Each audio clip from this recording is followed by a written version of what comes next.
Hello, everyone. Welcome back to another episode of Sam's Financial Corner. And in this one, we're going to talk about money habits that keep you poor.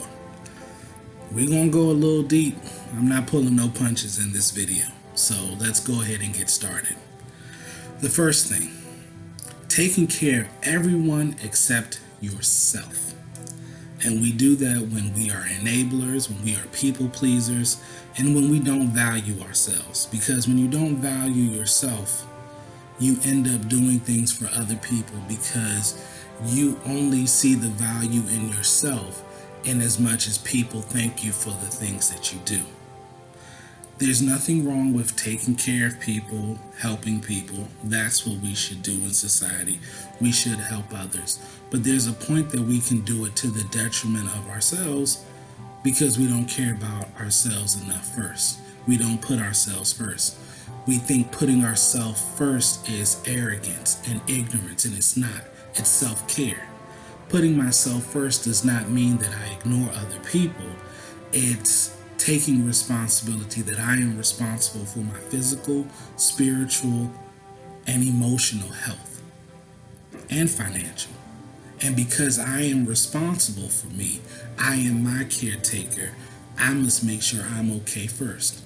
Why am I going to give you my rent money or the money for my mortgage when I need it? Because if I give it to you, I've satisfied your need, but now I have created a need on my end. Now I'm stressed and I'm looking for how am I going to pay this when I had the money to because I gave it to you.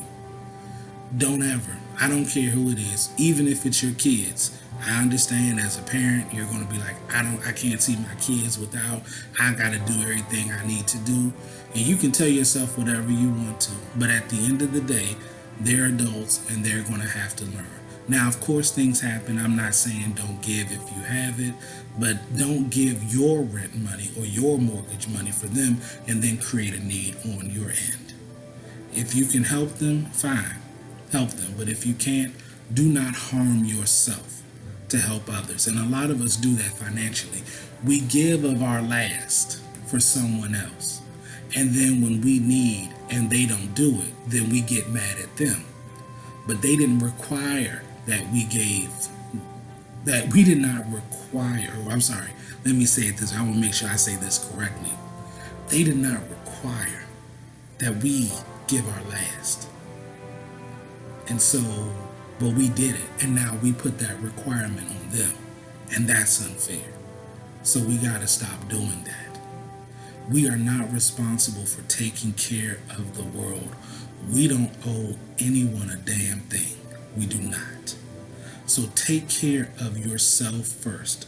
Make sure your rent is paid. Make sure your bills are paid. Make sure you have what you need. And then what extra you have, if you choose to give it, then give it. But guess what? You're okay. But oftentimes we do the reverse. We will give our all, have nothing, and then wonder why we stressed out when we had everything that we need. So the next thing, accepting financial responsibility for things that are not your responsibility. It ties into the first one, but it's a little bit differently. We sometimes feel an obligation to do things for people because of our relationship to them, because they're our kids, because they're our parents or grandparents or somebody that we've known for an extended period of time. We feel an obligation, or there's a Filipino term. I'm going to try to pronounce it the best way I can. So if anyone's Filipino and hears this, please don't be offended by my pronunciation. But the word is utang na loob, and it means debt of gratitude.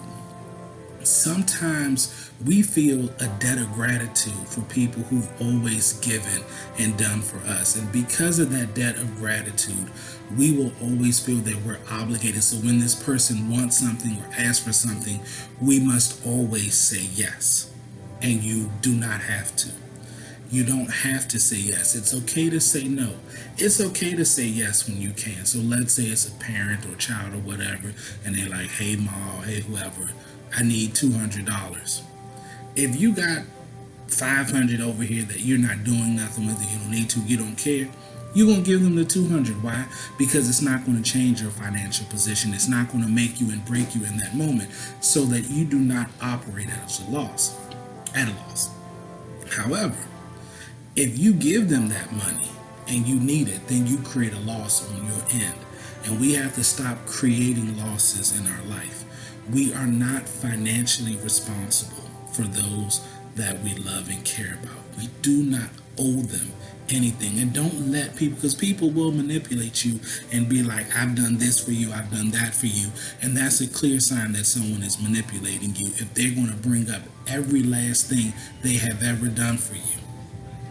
Don't connect with them, and don't connect with their words. Don't give their words power. Don't let people guilt you into creating poverty in your life. That's not what we're doing over here at Sam's Financial Corner. So you all are my tribe. Everyone who's watching, you're part of my tribe. So we don't do that obligation thing here. You're not going to take my money or oblige it for things for you.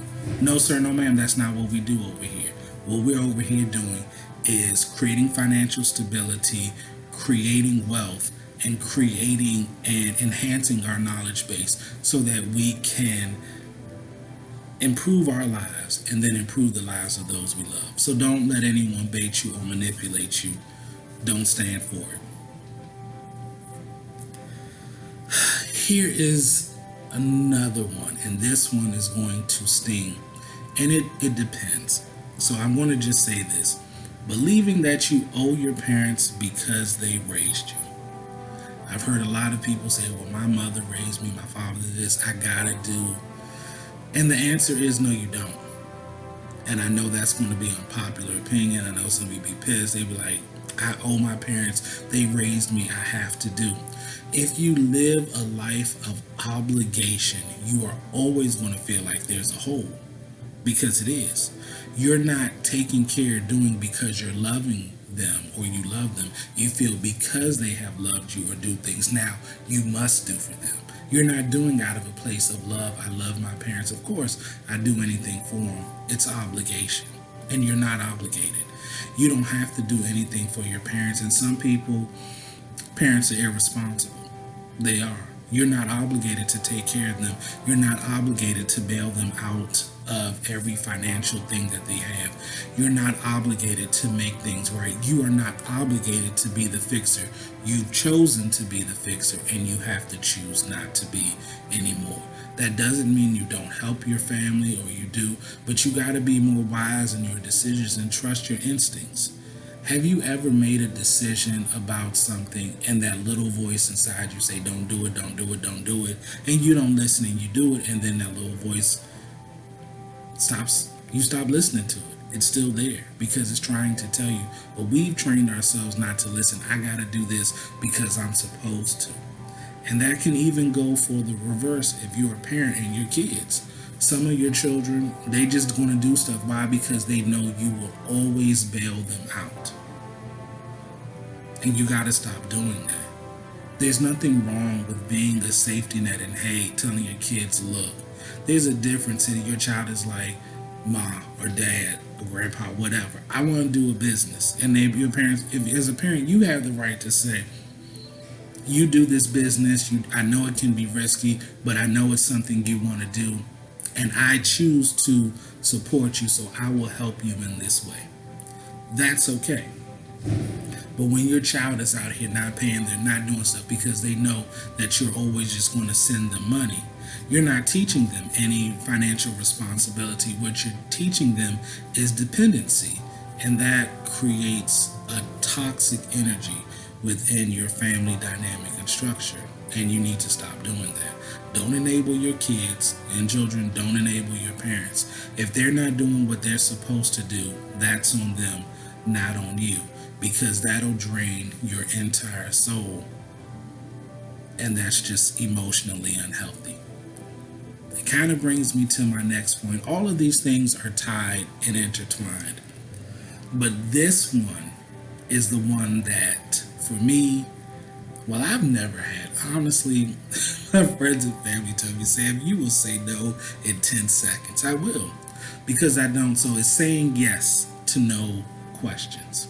Can I borrow? No. Can I? No. There's nothing wrong with saying no. You are not obligated to anyone or anybody to say yes to any request that anyone has, regardless of your relationship to them. You're not. You're not obligated. You don't have to say yes. You don't have to.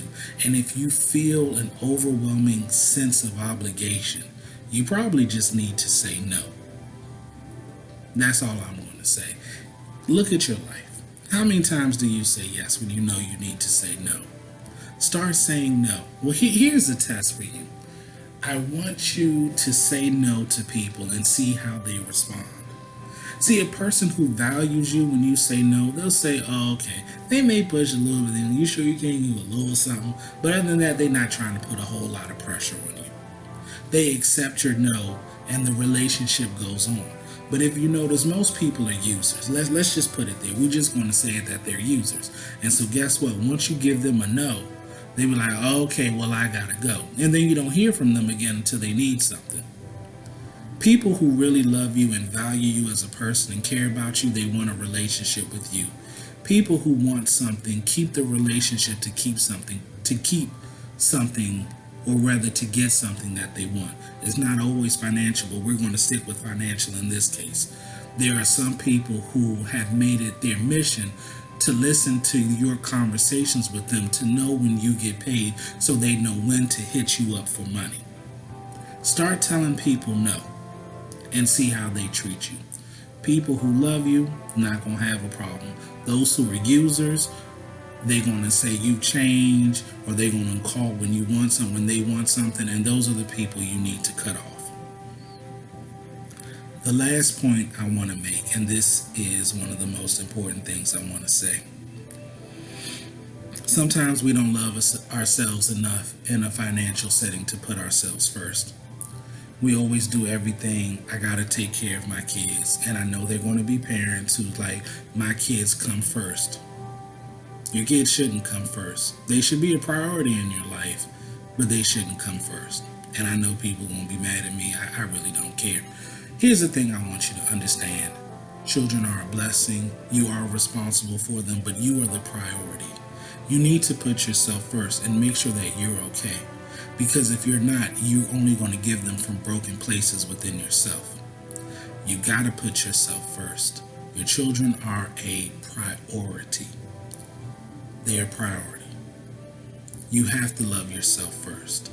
And loving yourself first financially, from a financial perspective, is this.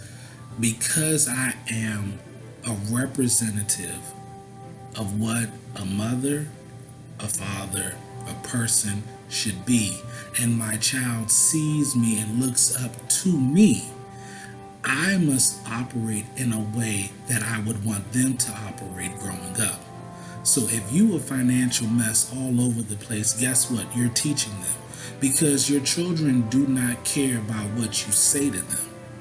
They care about your actions. See, if you tell them you keep doing this, you're going to get into trouble, and they never get into trouble, you've already told your child that you're a liar and they don't believe anything you say. Your actions, and when actions and words are aligned, they're truth. When they're not, they're dishonesty.